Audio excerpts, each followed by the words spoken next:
জয় হিন্দ বন্ধুরা, আশা করি আপনারা ভালো আছেন। আমি আপনাদের বন্ধু এক্স সোলজার ফিরদৌস মণ্ডল। আপনারা হাজির প্রি ডিফেন্স একাডেমি। বন্ধুরা, একটি সিদ্ধান্ত আপনার লাইফকে একদম সঠিকভাবে সারা জীবনের মতো কর্মসংস্থান এনে দেবে, আর একটাই সিদ্ধান্ত আপনাকে সর্বনাশ করে দেবে, বরবাদ করে দেবে। আজকের একটি আমরা বোনের সঙ্গে কথা বলবো।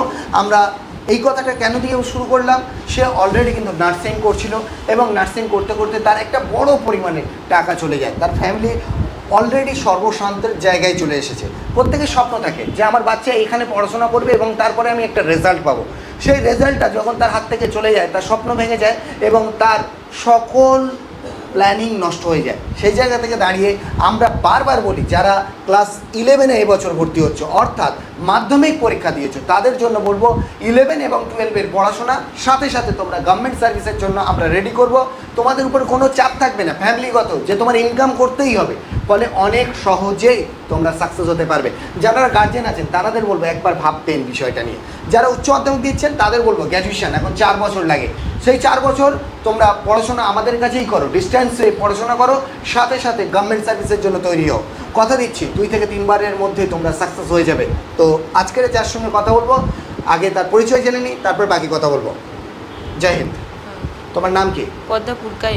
বাড়ি কোথায় আছে? মনিটর 5 নম্বর। আচ্ছা, তোমার কি হয়েছিল, মানে কি করতে চেয়েছিলে? নার্সিং করতে চেয়েছিলাম, জিএনএমে ভর্তি হয়েছিলাম গ্র্যাজুয়েশনের পরে। তো জিএনএম ভর্তি হওয়ার পর 2 বছর পড়েছিলাম ঠিকঠাক, কিন্তু একটা এজেন্টের মাধ্যমে পুরো সব টাকাগুলো চলে গেছে।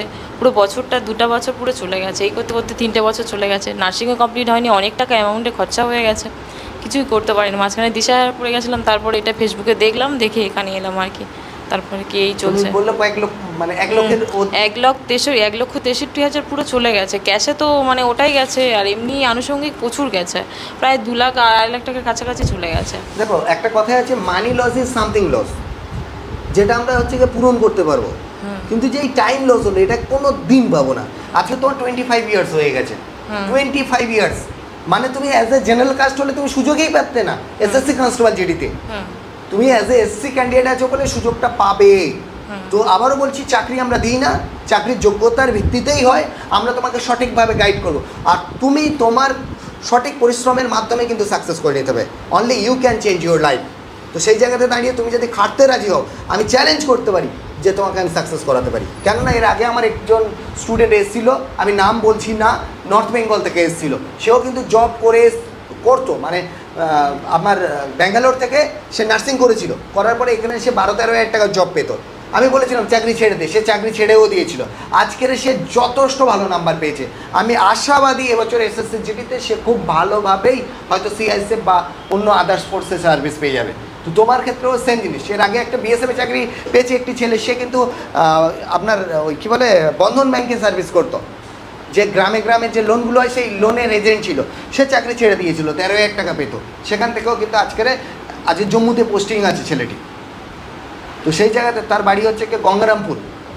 সেই জায়গা থেকে দাঁড়িয়ে আবার বলছি, তুমি যদি পরিশ্রম করতে পারো, প্রতিদিন করতে হবে, যে আমি এই যে টাইমটা পেয়েছি, যে অপরচুনিটিটা পেয়েছি, সেটা কোনো রকমভাবে আমি হারাবো না। এখানে হয়তো আমরা টাকা বেশি নিচ্ছি না, কিন্তু তোমাকে আবারও বলছি, টাইম দিয়ে মন দিয়ে পড়াশোনা করতে হবে। আমরা গাইড করবো, তুমি নিজের যোগ্যতাতে চাকরি পাবে। কেননা আমি সব জায়গায় ওখানে লিখে রেখেছি, আমরা কাউকে চাকরি দিই না, সরকারি চাকরি হয় যোগ্যতার ভিত্তিতে, তাই তো?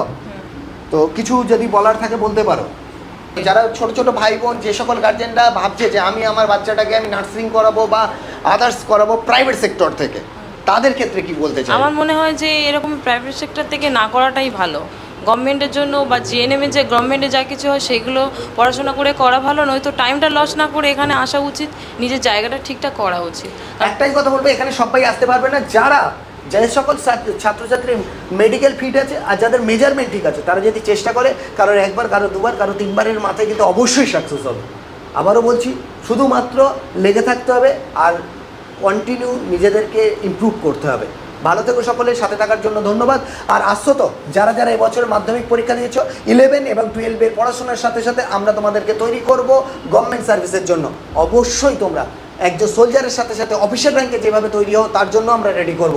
আর যারা এবছর এইচএস পরীক্ষার্থী, মানে পরীক্ষা দিয়েছো বা এখনও চলছে, তাদের বলবো তোমরা কলেজের এক্সাম, মানে কলেজের পড়াশোনার সাথে সাথে নিজেদেরকে রেডি করো। ভালো থেকো, ধন্যবাদ সাথে থাকার জন্য।